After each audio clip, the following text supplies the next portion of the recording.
Your Excellencies, Ministers, distinguished ladies and gentlemen, and of course our youth. It's a privilege to be addressing you in the opening session focused on the very pertinent and current issue of the benefits of digital transformation for Africa and its youth.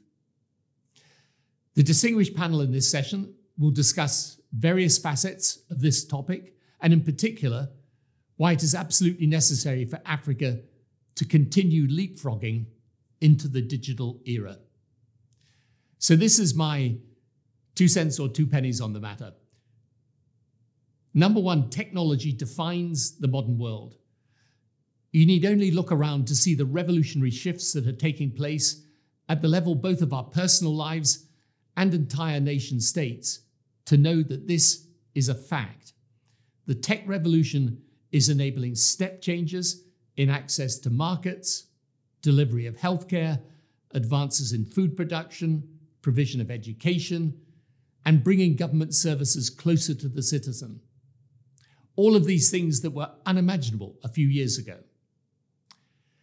As this rapid pace of technological change continues, aided by decentralizing technology, the world is becoming more interconnected and more interdependent. The traditional development paradigm, global north gives to global south, incremental change, zero sum, all of that's been turned on its head.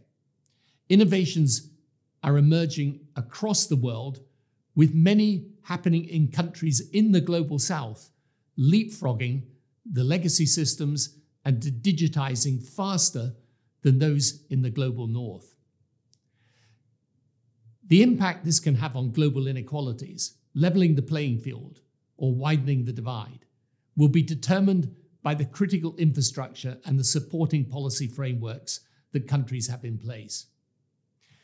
If for no other reason than to remain competitive, African countries must continue investing in efforts that enable the continent to keep leapfrogging ahead on the economic, social, and transformative government's ambitions and plans because of technology. My advice would be to focus on continued investments in 3 key foundational areas. 1, continued investments in technology, connectivity, data, and device infrastructure. 2, continued efforts in skilling, upskilling, and reskilling Africa's youth for the future of work. And 3, continued movement on enabling and transformative governance. That means policies and the legal environment necessary for our young people to take advantage of the possibilities of tomorrow's economy. Technologies such as digital identity, data centers, cloud infrastructure, enterprise systems enabling access to basic services in government, these are going to be absolutely necessary cornerstones to achieve our ambitions. The connectivity status is improving globally, but Africa still lags a bit behind. Recent estimates by the ITU paint an increasingly positive picture that approximately 4.9 billion people, or 63% of the world's population, were connected by 2021. But 2.9 billion people worldwide are still offline, the majority of whom are African youth.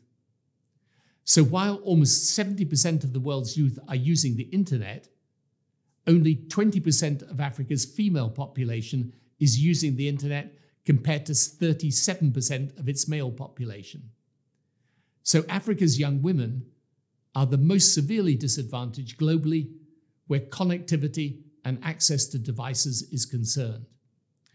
And what this means, of course, is that our young people in Africa miss out on the opportunities to make their lives better through participating in the global digital economy. And they also miss out on accessing basic government services, accessing information and jobs that would make their lives and the lives of those that depend on them better. Equipping our youth for the future of work starts right at the school level. At my institute, we recently proposed the creation of a World Education Service to ensure that every child in the world has access to the best digital tools, free of charge, to build their foundational learning. We are already supporting governments we work with to explore this ambition and are keen to continue sparking conversations with like-minded partners. It's true African governments are investing in skilling, upskilling and reskilling Africa's youth, but we need to do more. As we leapfrog to enable the entrepreneurs that form our youth, we must continue efforts on growing our digital economies around 4 pillars: digital skills, digital platforms, digital entrepreneurship, and mitigating against the inequity that our progress in the above could fuel if we do not think cleverly about mitigating the digital divide. On transformative governance, we at the Institute hold the core belief that transformational change will be accelerated when leaders and policymakers are partnered with innovators to deliver change for their people. We have a specific program for this with governments called the Tomorrow Partnership. So political leaders and governments must work to bring tech and digital solutions to their biggest challenges, because the future will belong to those who responsibly harness the power of technology for the good of all and leave no one behind.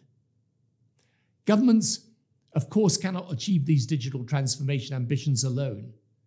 There is need for close collaboration between government and the private sector to encourage and sustain investments in building the necessary infrastructure, skilling our youth, and putting in place the policies through inclusive and consultative processes. In ending, the bottom line is that technology and digital-based transformations, like any reform process, can be complex. This is therefore why we must leverage the trifactor of policy, advisory, and effective delivery to tackle the challenges we face as we continue to use technology to empower our youth. Much has been done, but much more remains to be done. To paraphrase Minister Paula Ingabire, we used to say the digital future is coming, we must prepare for it. Now we must accept that the digital future is here and we have to deal with it now. With this, I wish you a fruitful panel discussion, and I'll be following the outcomes of the YouthConnekt Summit 2022 most keenly for the lessons we will learn as we share our experiences and hear from our youth on what we should be doing. Thank you.